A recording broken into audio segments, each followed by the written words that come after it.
So the first of our exercises, right, now you probably would have been recommended this by loads of people, and it's the rolling of the underside of the foot.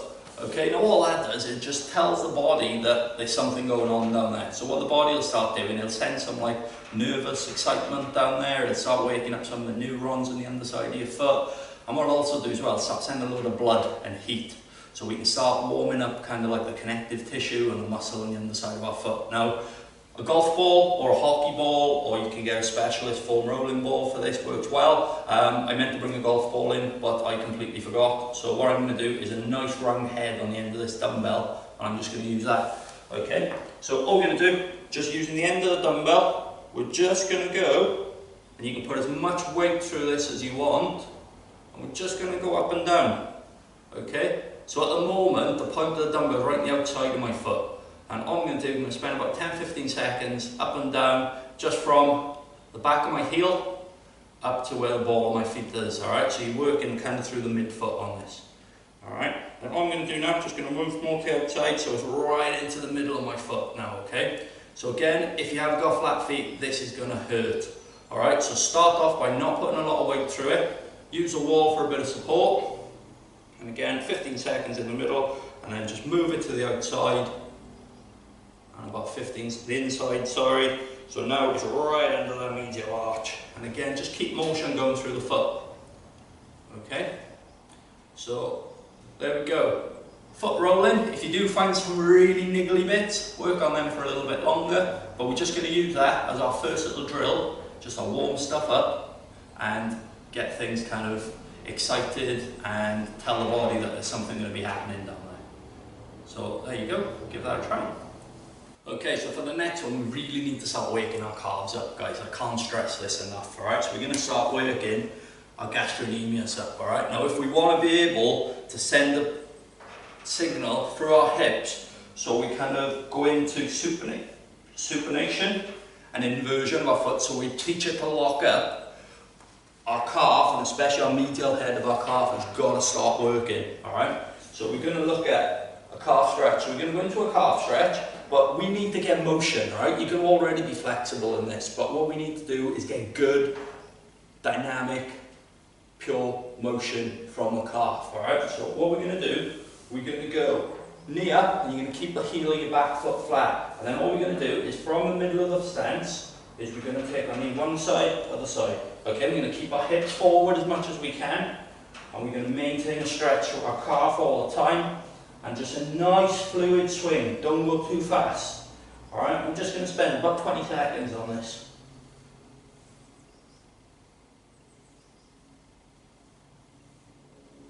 Okay, I'm just going to swap sides, knee up as far as you can, hips forward, so now I'm feeling the stretch right on there. Just nice, easy, fluid rotation movement, and you're going to want to work more towards going to the opposite side.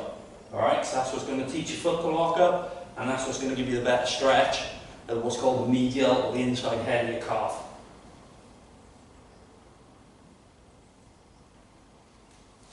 Okay, so there you go. Technique number 2. Okay, so for this one now we're really going to get into the foot. Alright, and what we're going to do is very similar to what we've just done, but we're going to take away the movement towards the same side as the knee that's up, alright? We're going to be nice and upright, use the wall of support. We're going to take our knee up nice and high, we're going to stand up completely straight, alright? So this leg, no bend through your knee, this leg completely straight. And what we're going to do is we're going to rotate to the opposite side, come back to the middle. Let your hips, let your head, let your shoulders go. If you want to take the left hand round with you, you can, alright? Or wherever leg that you're standing on. And again, we're just going to do about 20 seconds of each of these, and the whole of your body is going to be moving as one. Alright? If you tighten your hips, you probably feel a little bit outside your hips, that's absolutely fine. So I'll just show you from this side. Start off left knee nice and high, nice and tall, and we're just going to take it round, back to the middle. And we're now going to go to the opposite side, so I'm not taking my knee over to the left, I'm going from the middle to the right. Middle to the right, and you can add in the right hand. And it's basically just going to move in unison with my knee. Alright, and what I'm doing is I'm putting rotational force down from this hip, down into my shin, down into my foot and my calf, and what it's doing is it's teaching my foot to lock up and build my arch up. Alright, so it's going to excite all those nerves, bones, joints, connective tissue in the bottom of your foot. So we're going to do a couple more. If you want to progress that, take away the wall. So you're using a little bit more balance, alright? But get it going on the wall for quite a while first. So there you go, exercise number 3. Give that a whirl for me. That's possibly one of the most important ones.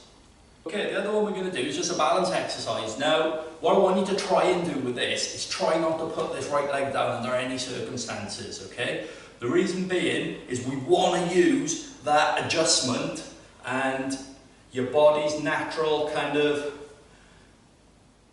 resetting of your centre of gravity, because that's what's going to wake all your foot up. Alright, your foot's going to have to grip into the floor, it's going to have to adjust, it's going to have to flow into internal inversion, eversion, moving forwards, backwards, and it's that we want, because it's that that's going to work your foot up, and you'll probably feel tired right underneath the arch of your foot and maybe through your calf as well. So what we're going to do, we're going to be nice and straight on this leg, and we're just going to get going forwards, backwards, hand drive. Alright, and all we're doing, we're just using our arms just to put some movement through. And we'll do one more. Good. Now what we're going to do is hands together, and we're just going to add rotation. Alright, and we're just using this just to mess up your centre of gravity and make that foot and calf work hard to wake it the hell up. Okay, so we're adding our rotation. Now what we're going to do is over to the side, and we're just going to get some sideways motion in. Yeah, and that unbalances me. But see how I have a little hop to control the motion. Alright, last couple. Good, and then you're going to repeat on the other side. So we'll go through really quickly on the other side. I'm just going to go there, there. Probably not as good on this foot, because I haven't really got many of my lateral ankle ligaments intact. But we're doing alright so far. One more. Add some rotation. It's good to keep your hands together, because it'll make you work through your spine a little bit more. Alright, and just nice fluid motion. You can start little, but then make them bigger. Alright, and my foot and calf is absolutely working its butt off at the moment. Okay, we'll turn it to a high side to side. Let your hips go with this. This is really good for my right ankle. Possibly a new personal best. Now last couple, and relax. Now, just let everything move. Don't try and segment. Just keep the body flowing. So you really just want that calf and ankle just to start reacting. Alright, you don't want to overthink about what is going on down there. You just want to freely move and make it do its thing on its own. So there we go, number 4. Give that one a go for me. But make sure you do them all in order. Last of our exercises. Now, what we're going to look at in this one is just basic stiffness. Alright, getting some stiffness from your toes up into your ankles, into your calves, and even into your knees. So a good way to do this is to stop valgus, is to do with your feet and knees completely together. Alright, and we're just going to do a little kind of 3D bounce matrix. Alright, now obviously start off small and build it up. So all we're going to be doing is just pushing off the balls of our feet into the floor. Okay, now if you get good, you can go a little higher, but start off just fast and small. Okay. What we're going to do now is we're just going to move a little bit side to side. Okay, just a little bit side to side, pushing through your toes. Your heels shouldn't hit the ground at any point. And then we're just going to add a little bit of rotation in. And we're just going to do about 20 seconds of each one. And you can go faster, you can add in more height, wherever you want, wherever you can control. Okay, so we go on the spot, side to side. Little bit of rotation. There's our 5th and our final exercise. To start waking up your calves, your soleus, your posterior tibialis, all your muscles and ligaments, bones in your foot, and hopefully start getting the nervous system excited again and build up resilience, and hopefully start to change the shape over time of the medial arch of your foot. And what might be helpful as well, again, consult the podiatrist about this first, is having some sort of orthotic that's got a little bit of give. Alright, so it's not completely solid, but it's got a little bit of give, and that way we have room to teach you control, alright, with that little bit of extra support. So I hope you enjoyed the video, If you do have any problems with arches or knee pain that you think might be associated with that, give us a shout. I'll put the link to the website in the video description. Get in touch through the website or get in touch via email that you'll see in the credits at the end of the video. I'll see you soon and take care.